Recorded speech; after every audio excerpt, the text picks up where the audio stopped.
haven of memories. Every touch, every moment is like a thorned rose.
This is where we split up.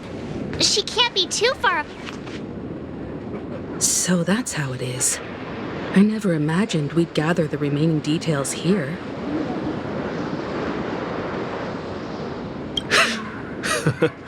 To borrow Gallagher's catchphrase, what an unpredictable twist of fate. Himeko! Here they are! Ah, perfect timing. Now that everyone's here, I'd like to introduce everyone to Micah, who's partly in charge of the Land of the Exiles. Micah, these are my companions. It's a pleasure to meet the Nameless. You know us? I've been keeping an eye on you since the day you arrived in Penacony. We would have met under more appropriate circumstances if Dreamflux Reef hadn't been isolated from the 12 Dreamscapes. Please, allow me to formally introduce myself. I'm Micah, the Gravekeeper of Dreamflux Reef. Gravekeeper? Life in Dreamflux Reef is pretty liberating. Everyone here mostly keeps to themselves, without meddling in others' affairs. My daily task involves cleaning a few tombstones. You're too modest, Micah. When lost dream chasers stumble upon this place, you're the one who takes care of them, guiding them back to the sweet dream, or showing them how to survive the wild dream chaos. So, guardian of sorts. Were you talking to me, Mr. Yang?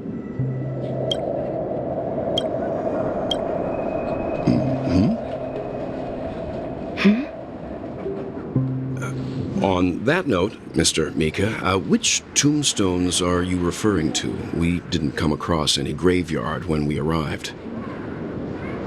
They're actually just symbolic stones. But since you're curious, Mr. Yang, I'll take you there. I have a feeling you might find something of interest there. But before that, you have an important guest joining you. An important guest? Who could it be? This way, please. The roads here in Dreamflux Reef are a bit run down, so watch your step.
There she is. It really is her! Miss Robin!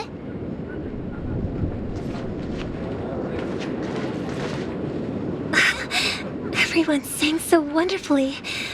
It's not often that I tried this music style, but I've gained some valuable insights from it. Oh, I can't thank you enough, Robin. Well, these kids have made incredible... It was nothing, Grace. Life must be quite difficult for them in reality, I imagine. That's right. Whenever it's time to say goodbye to these kids, they're reluctant to leave. But I've explored every corner of Dreamflux Reef, talked to everyone I met, and they all told me the same thing. This shattered dream is not worth clinging to. It seems you truly are a child of the Harmony. Emma and Andy are orphans I took under my wing. Carol there, with her blind eyes, used to work at a nutrition center in the outer ring of Penacony. And as for Gary, he's been living with autism since he was a child. They're not old enough to enter the sweet dream managed by the family. If we compare people to birds, these kids are like fledglings with impaired wings. But in this dream, well, they can fly freely. Even if they stumble along the way, well, they're still relying on their own strength. And me, an old lady with no legs. Well, without this dream, I couldn't even walk toward them. I'm glad that you found a new life here in Penacony. It's just... Don't worry, Robin. Dreams have their significance, but they aren't everything. Both the children and I understand this. No matter how long we fly through this dream, we will one day return to reality. But you know what? Emma and Gary aren't plagued by their insecurities anymore. No, and Carol is learning how to cope with her blindness. And Andy is livelier than ever.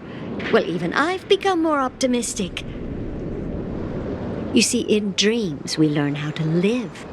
Once we return to reality, we learn how to survive. And should our feathers be damaged, then we share our wings with one another. There's no need to covet an illusory sky in dreams, because we have the right and the ability to fly towards a broader horizon. It's a relief to see you safe and sound, Miss Robin. It's nice to see you all again, Astral Express crew. I heard my disappearance caused quite the commotion out there. I'm really sorry about that. Since you're here, can we assume that you're fully aware of the situation in Penacony? Ever since I returned to Penacony, my voice started to change, until it gradually faded away. At first, I thought it was a temporary ailment, perhaps due to having been away too long. I thought maybe it just takes some time for my body to acclimate to the high concentration of Memoria and Asdana. But now it seems the root of the problem goes way beyond me. There are elements around me that don't align with the harmony. And losing my voice is just one of the signs of the Sweet Dreams collapse. The Sweet Dreams collapse. That memo keeper mentioned the same thing. So it's real. While I was away from Penacony, the boundaries of the 12 dreamscapes kept expanding outward. But whenever I mentioned the anomalies in my dreams, all the family heads refused to talk about it. Only my brother was willing to respond. Later, I discovered the secret letters from the IPC ambassador, which further convinced me that there are hidden secrets beneath the surface of Penacony. So, following the clues in the Oak family's dossiers, I found my way here. The land of the exiles, concealed by the family under the guise of death. A dream within a dream, where Penacony's past is buried. Hearing you speak, it sounds as if your voice has made somewhat of a recovery. I hate to admit it, but the harmony in this place resonates more broadly than within the Sweet Dream. It's regrettable, but the family has experienced betrayal. The traitor, or traitors, abandoned their original principles and, using the name of harmony, exploited people's weaknesses to turn Penacony into the planet of festivities, trapping everyone in the illusion of the Sweet Dream. This is not the strong defending the weak, but rather the strong exploiting the weak. A world without equality won't ever be favored by the harmony. And naturally, those voices blessed by them have lost the ability to sing. Could there be another force influencing the family's shift in philosophy, Miss Robin? Considering what happened with Acheron, it's difficult to conceive of another entity within the realm of the harmony capable of influencing everyone. Unless a power surpassing that of an emanator is involved. I'd heard about what happened to the Cienjo Alliance, but as far as I'm aware, the family hasn't faced any such external interventions. Who knows? Perhaps I've just been away too long and missed something. Regardless, I cannot accept my home is moving towards the very opposite of what the harmony represents, while still claiming to uphold it. I must uncover the reason why Mikhail cut ties with the family, and who exactly it was who betrayed us all. Do you remember our arrangement, Mr. Micah? Well, here's my answer. I've decided to forgo my role, and never step foot on the Charmony Festival stage again.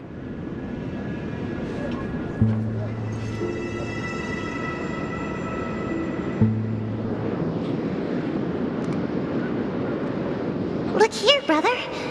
A little bird. Looks like a fledgling Charmony dove. But Charmony doves don't live here. So how did this little bird get here? Maybe its parents abandoned it? It looks weak and frail. Why don't we find something soft and make a nest for it? This place is too dangerous for a fledgling. Let's take it with us. We can put it on the wooden shelf in front of your window. Okay. A bird like that must have a beautiful singing voice. But where will it live? I'll ask the family head to build a cage for it. A cage? But then it won't have the freedom to fly, right? Let's see. What is it that has captured the attention of the two best interpreters of the Great One, to the point that they've forgotten how to enjoy their dessert? Oh, poor little thing. Doesn't look like it's doing well. Do you want to rescue it? I do. But I don't want to lock it up in a cage. Why? Even if it's small and not fully feathered and can't sing, it didn't come into this world just to be locked up in a cage. Birds, they should be flying free in the sky. That's quite the romantic idea. And what about you, a young scholar? Do you agree with your sister? I think she's right. But if we leave it out in the wild, it won't survive for more than a few days at best. Ah, I see. It seems our little scholar is still a bit unsure. Well, let me tell you youngsters a story. As you probably know, Charmony doves can fly through the air. When they fly really high, the friction caused by the flapping of their feathers against the atmosphere creates amazing lights so that they look like shooting stars. We've seen this spectacle so many times that we think it's just something they can naturally do. But that's not the truth. Their radiant display is the result of countless struggles against nature over generations. Their ancestors were too weak to survive on the ground, so to escape predators, they started seeking new opportunities in the air. After countless attempts by many generations, one of them finally figured out how to fly. It soared into the sky and never looked back at the ground again. So, you mean birds aren't born to fly, but they find a way to do it through their determination, right? Well, that's an idealistic way of putting it. So, what are your thoughts, Sunday?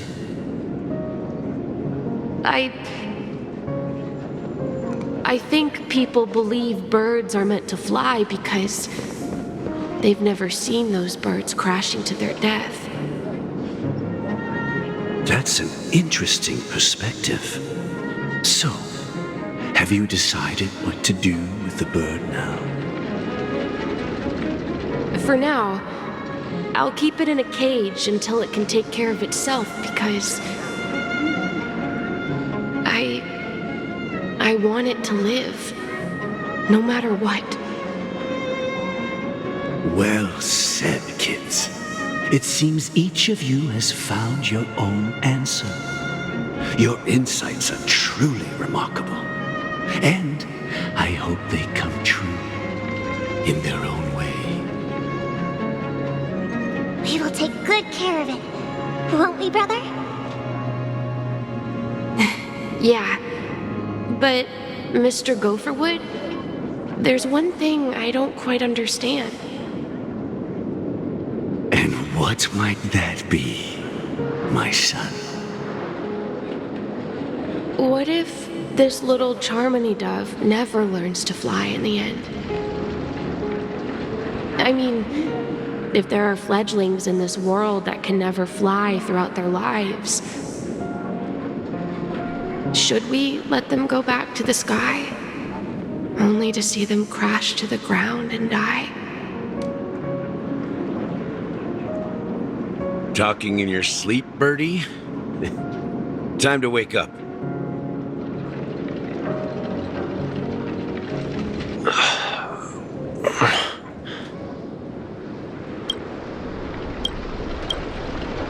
Huh? Need a hand? I'm still alive? Yeah. Happy about that. Where is Robin? Tell me. Now. I knew that was going to be the first thing you'd ask. Don't worry, your sister is here, safe and sound. She's probably walking around the streets now. If I were you, I'd be more worried about myself. After all, right in front of you is the guy who just stabbed you in the chest with a dagger. If you wanted to kill me, you wouldn't give me the chance to speak. Just tell me your demands, lackey of the Watchmaker. So, you figured out who I am, huh? No wonder you had the guts to go against the Dream Master and the Four Families. Looks like I made the right choice. Choice? You are aware of my plan and see through my act. Time is running out, so let's drop the charades. I'm suggesting we cooperate. Cooperate? What makes you think I'd cooperate with you? The fact that the famous Robin has chosen my side. Plus, some clues about a traitor and a bright future for Penacony. Any of that catch your interest? I find it hard to believe a man who's full of deception. Fine. You don't have to trust me. What you should trust is the sense of justice inside of you. Show me Robin first. All right, as you wish. Here she is. Huh? What's your trick this time? Just kidding. I mean, this lady will lead us to Robin, right? And the crew, too. There are too many people who you owe an explanation. That'd be great. Please follow me, Honorable Oak family head. Now, all the actors are on the stage.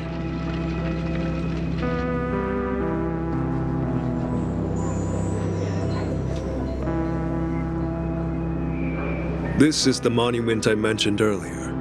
The names inscribed on it should be familiar to all of you. Rosalina and Tiernan. When Penacony was known as a frontier prison, it was the Trailblazers who connected it with the stars. They were the heroes who saved Asdana, and their names deserve to be immortalized, not just on this small stone tablet, but in the annals of history for all of time. However, today, the planet of festivities is nothing but sweet dreams. That heavy piece of history is all a distant memory. Just like that prison. If their names are inscribed here, then that means... According to Micah, they died long ago. Rosalina was killed during the War of Independence. She ventured alone into the heart of the star system to investigate the flow of Memoria, but she never returned. Tiernan was a skilled gunslinger, strong and reliable. He led the people through countless battles, but he didn't live long enough to witness the arrival of true peace. In the decade following the war, Penacony faced challenges internal and external. To protect Asdana, Tiernan took up the way of the Trailblaze, and Though I had expected as much, the tales of these heroes truly are sorrowful. True to the title of Trailblazer, they spent their lives venturing into the unknown. But what about this tablet? There are no names carved on it. When Dreamflux Reef was created, its owner was still alive. However, he insisted on erecting a monument for himself, saying that it will happen someday. Here we meet again. Everyone from the Astral Express. Robin.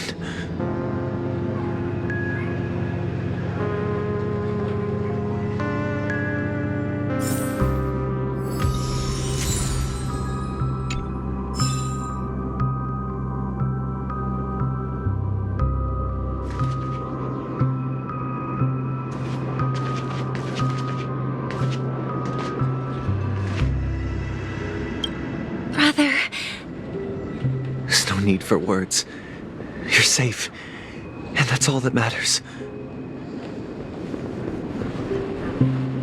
brother, There's no need for words.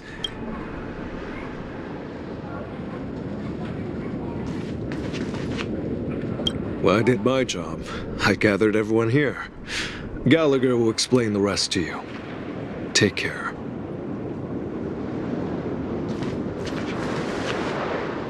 Huh.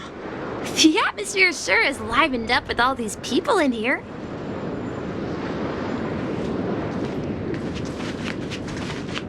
I brought Gallagher here. It's time to face the truth.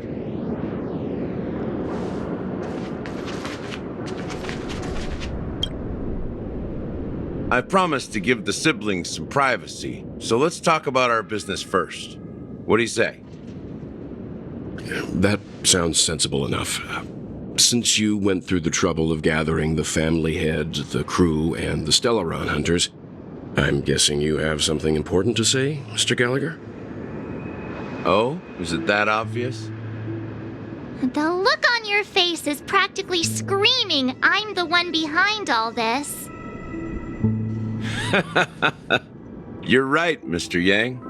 It is indeed time to come clean on everything. The siblings already know what they need to, and they've made their choice. But you, Nameless, arrived a bit late. So it's only fair that I answer your questions. Before we begin, let me reintroduce myself. I'm the founder of Dreamflux Reef, the deputy of the Watchmaker, and the one who sent out that invitation. As Gallagher, the history fictionologist, I humbly extend my greetings to you all. History fictionologist? So what, everything you told us was made up? Well, don't worry. Almost everything I shared was true. Well, except for the part about the family accepting me back. I double-checked with Micah, and everything he said about the family, the Watchmaker, and Mikhail is true. Thank you for your understanding. Now let's get down to business. I'm sure you're all wondering why I went through the trouble of setting up this battle for the legacy, inviting different factions and stirring up a ruckus all over Penacony. Well, it all boils down to something very familiar to all of you. The Stellaron. The Stellaron? But how is that possible? Penacony is a free-flowing interstellar hub. There are no signs of contamination whatsoever. You're totally correct. So, care to take a guess at what that means?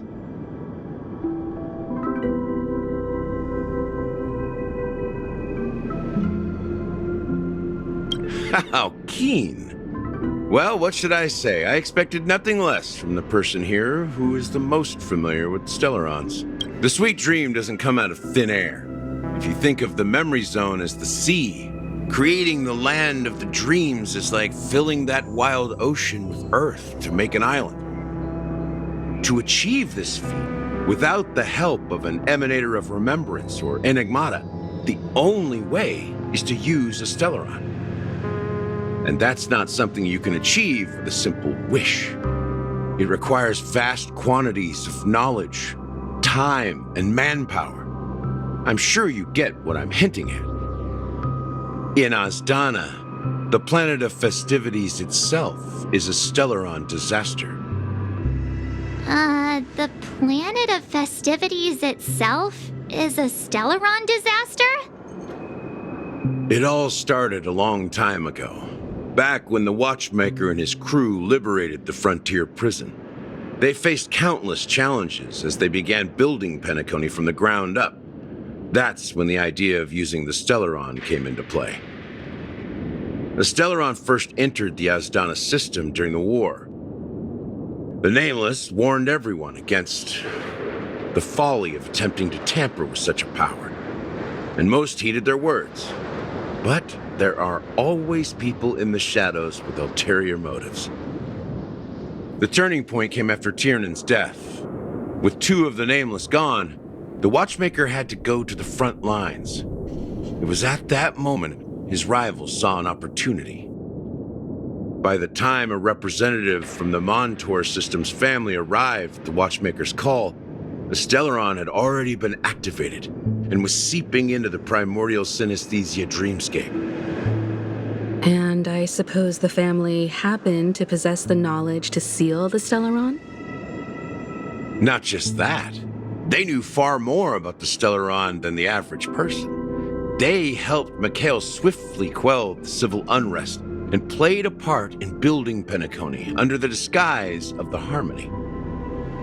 Those three eras were known as the Age of Dreaming. The Watchmaker, who had been left in the dark, sent out invitations across the universe, spreading the hype around the land of the dreams. Then, how did they turn against each other? Remember the island in the ocean metaphor?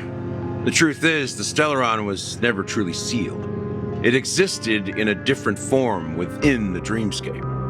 Think about this. What would it cost to create and maintain such a lavish dreamland? It's people's lives. The opulent dream is built upon the decay of spirits, with a toxic elixir called pleasure flowing through the dreamscape. It tempts people to indulge in the dreamscape, and gradually their minds succumb, becoming nourishment for the sweet dream. Confusion, laziness, and cowardice, weaknesses that plagued humanity, were magnified and nourished by the family. Penacony became a new kind of prison, even more impenetrable than the previous one. Sadly, we realized this far too late. By then, the family had a firm grip on Penacony, swiftly quelling any opposition that arose. At my wit's end, I had to use the power of the Enigmata and sought refuge in this chaotic realm. Over the years, I created a meme within this dream for our use. Dormancy. That's its real name. We exploited a loophole. You see, regular people can't fall asleep again while they are inside the dreamscape. So this is the true meaning of the impossible. You sent out invitations in the Watchmaker's name to find forces capable of resolving the Stellaron disaster and draw them into Penacony to uncover the truth. It's not just that.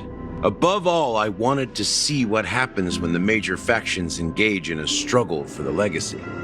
Since this is the Watchmaker's first announcement in decades, the traitor within the family is bound to reveal themselves. So, the legacy is just a facade. If you want to consider the Stellaron as the legacy, I'm totally fine with that.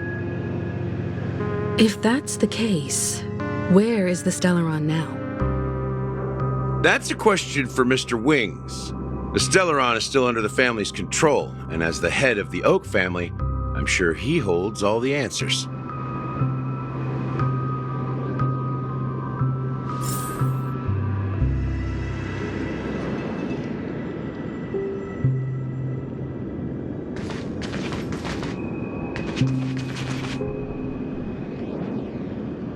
You all look quite serious. Is there anything I can do to help?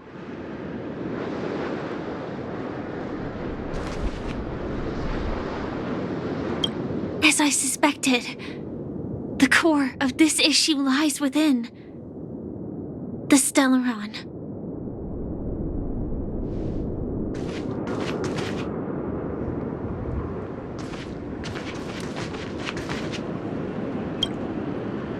Are you done talking? So, will you tell us where the Stellaron is? It is the Penacony Grand Theater itself. As I suspected, it's the embodiment of the family. The edifice that first materialized within the Sweet Dream. That's what turned Penacony into its current state. As for the person who employed its power, it is in fact Mr. Gopherwood, the current Dream Master. Well, that was easier than I thought. Did you conduct your own investigation already? Correct. When I was trying to track down the person who murdered my sister, apart from you, Gopherwood was my second suspect. Confronting me first turned out to be a smart move on your part. I didn't have other options. The Dream Master has been elusive, and even the heads of the families can hardly get an audience with him. Moreover, Mr. Gopherwood has been kind to my sister and me, and I didn't want it all to end like this. What do you mean by that? To be honest, my brother and I are also victims of the cancer of all worlds. We grew up as orphans, and were adopted by the family when they came to help. Mr. Gopherwood recognized our potential and brought us to Penacony. But I can't just stand by and watch Mr. Gopherwood become an enemy of the Harmony. I won't use my voice to support an evil cause. I won't step on that stage and sing, no matter who the traitor is, or what orders they give me. I won't let the Charmony Festival become an event that destroys Harmony itself, or the paradise in our dreams. Indeed. For the paradise in our dreams. As the head of the Oak family, I'm responsible for ensuring Penacony's promising future. Robin and I will head into the sweet dream and confront the Dream Master. And if it turns out that the family has truly strayed from the Harmony, I'll fight alongside you. We'll put the Charmony Festival on hold and make sure Mr. Gopherwood pays for his blood debt. The enemies you are about to face aren't like this old dog here, who can barely even bark. Since our interests are aligned, why don't we team up? Maybe, just maybe, we'll have a shot at success.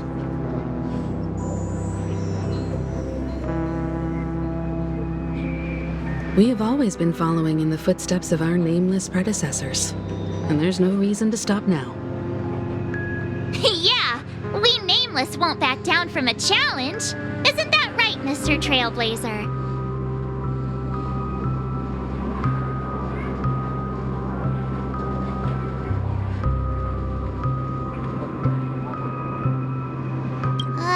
That line actually makes me a bit nervous. Rest assured, sitting on the sidelines isn't in our nature. Mr. Sunday, Miss Robin, I'm willing to accompany you on behalf of the Astral Express. Having a third party present should help with negotiations, and could make all the difference if things get ugly. Thank you, Mr. Yang. Thank you all very much. The Charmony Festival is about to start, and time is against us. We must hasten.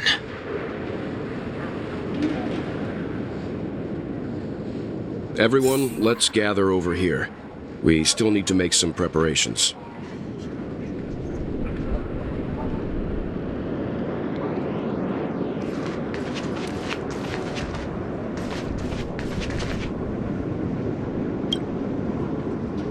I may have been quick to step up to the plate, but confronting the Dream Master could be a very dangerous affair. Huh? Even you're saying that, Mr. Yang? How powerful is that Dream Master? He's the leader of the families of Penacony, and he has the entire power of the Harmony behind him, not to mention the Stellaron in his possession. We must proceed with great caution. Maybe you can just stay behind this time, Mr. Yang? No, that won't do.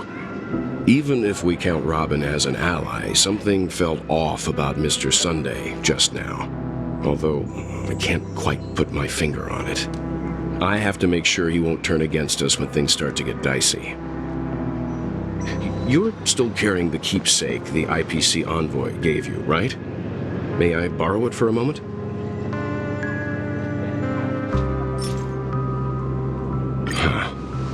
I knew it.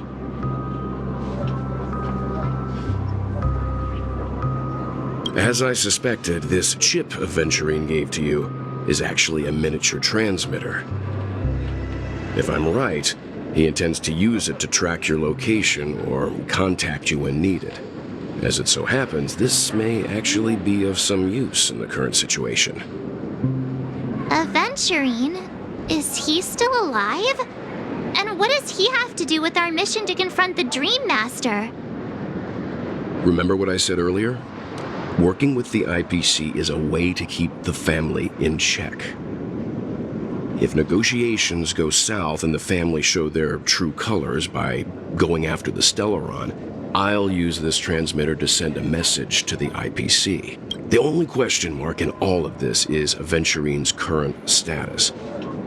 But the IPC is always listening, especially senior strategic investment department heads like him. Getting the message across shouldn't be a problem. Good luck to you, Welt. Well, you take care too. If anything goes wrong, don't worry about me. Just make sure to seal the Stellaron. Spoken like a true hero.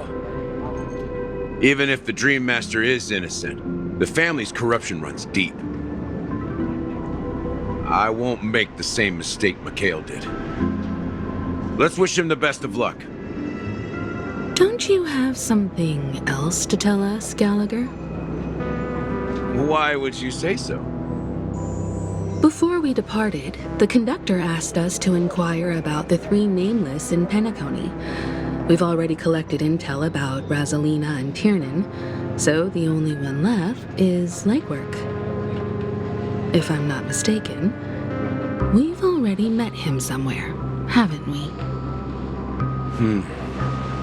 It's not enough to say meet, but the answer is pretty obvious. After all, I've hinted at it in quite an evident way.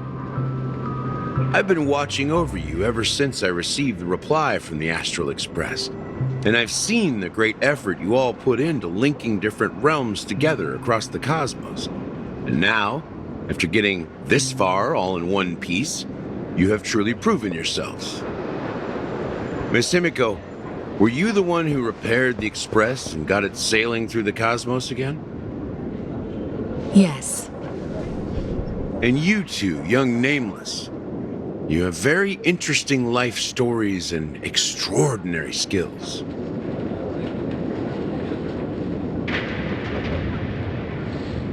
What? Hey, you can't just make up titles like that. You're full of energy. As for the last Nameless, he embarked, disembarked, and embarked again, traveling in a great circle, ending up back where he started. On his deathbed, he told me to find the Astral Express and deliver an invitation to the future Nameless.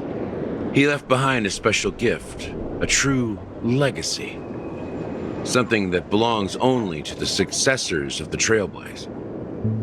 Come with me. Now is the time to reveal it.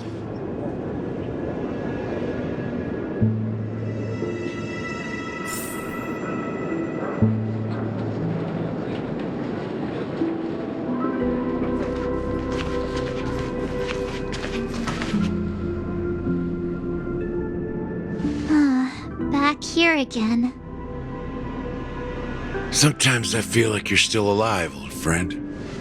Like you've still got so much to say and do. I've kept my promise, brought the future Trailblazers you've waited so long for.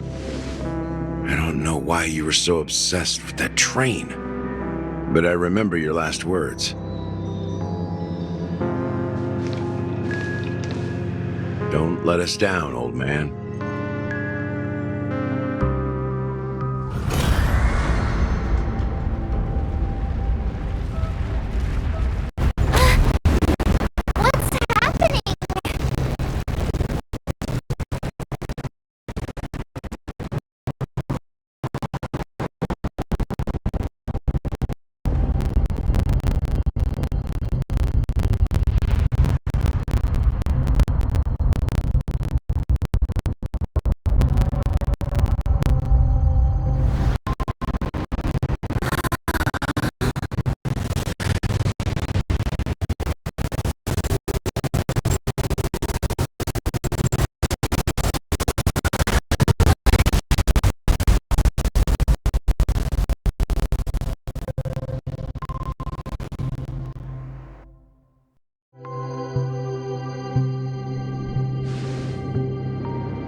Go ahead.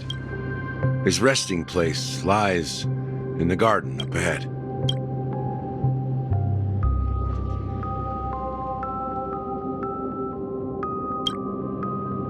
The first and last Nameless of Penacony. Mikhail Char Legwork, the Watchmaker.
Sure enough, the watchmaker is the third nameless. Even I could guess that one. The legacy he left behind was a dream bubble. I believe inside that bubble, there's something that holds meaning only for the nameless. After all, when I checked its contents, I found nothing inside. Maybe some trailblaze runes? Even more mysterious than me. Well, let's have a look.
Wait, what's going on? Seriously? There's nothing inside this dream bubble? How could a dream bubble be empty? Just as I suspected. That old man always had this strange belief in the nameless and the trailblaze, and I never understood where he got that confidence from. Especially since he never managed to get in touch with the Express while he was alive. I could never figure out what was going on in that old man's head. But this empty dream bubble is so typical of him. He was always full of weird fantasies and incomprehensible romanticism.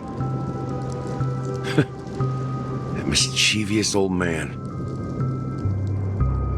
Well, I didn't expect him to leave anything concrete behind anyway. Don't think that's the case, Gallagher. I'm sure Mikhail has left us the most precious thing of all. Don't start getting all philosophical on me, all right? Just as Mikhail believes in the nameless of the future, we unconditionally believe in the nameless of the past. How could they leave with regrets for the future when they were ready to dedicate their lives to the land they loved? There must be something contained in this dream bubble. It's just we haven't figured it out yet. You also have faith in the watchmaker, don't you, Gallagher? Well, I'm a follower of the Enigmata. My philosophy forbids me to have faith in anything. That's why I understand what faith means in the path of Trailblaze. And I also want to know what he left behind. I'll leave it to you guys then. Can I borrow your pet? I need to make a trip back to Golden Hour and check something at the Dreamscape sales store. It's for Mikhail, and for the future of Penacony.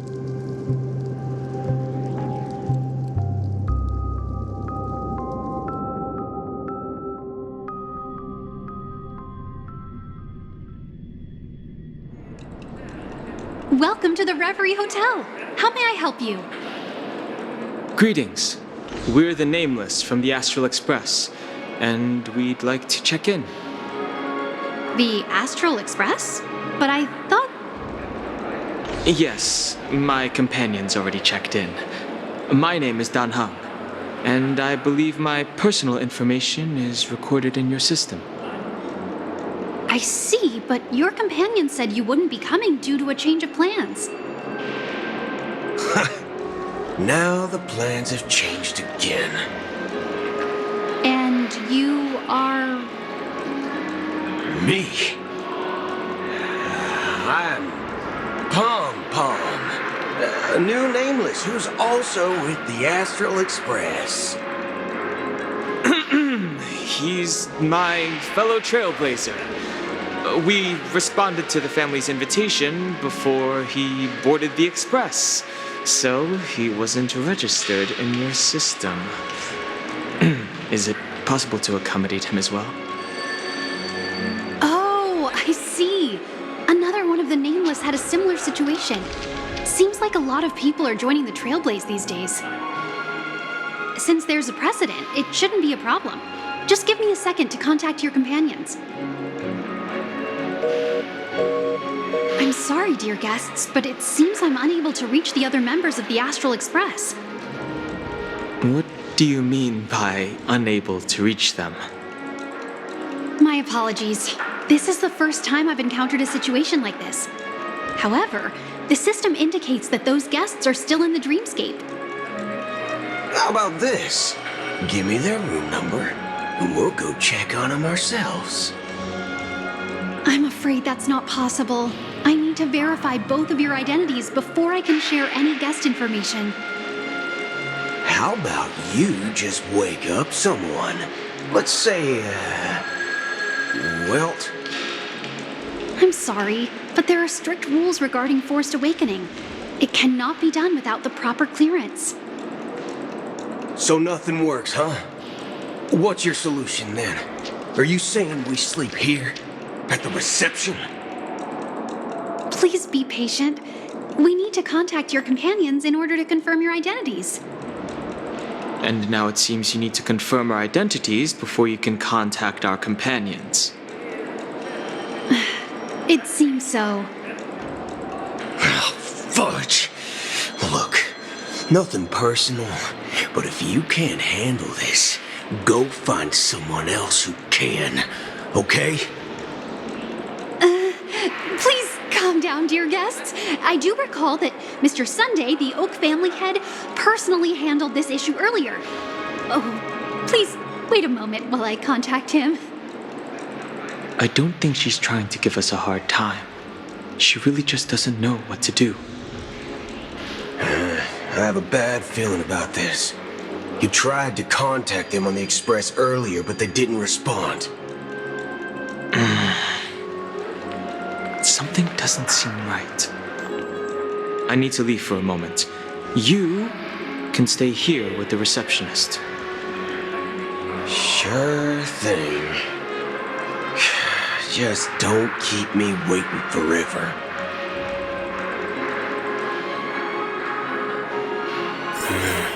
Don Hung seems pretty worried about his companions. I should give him some space.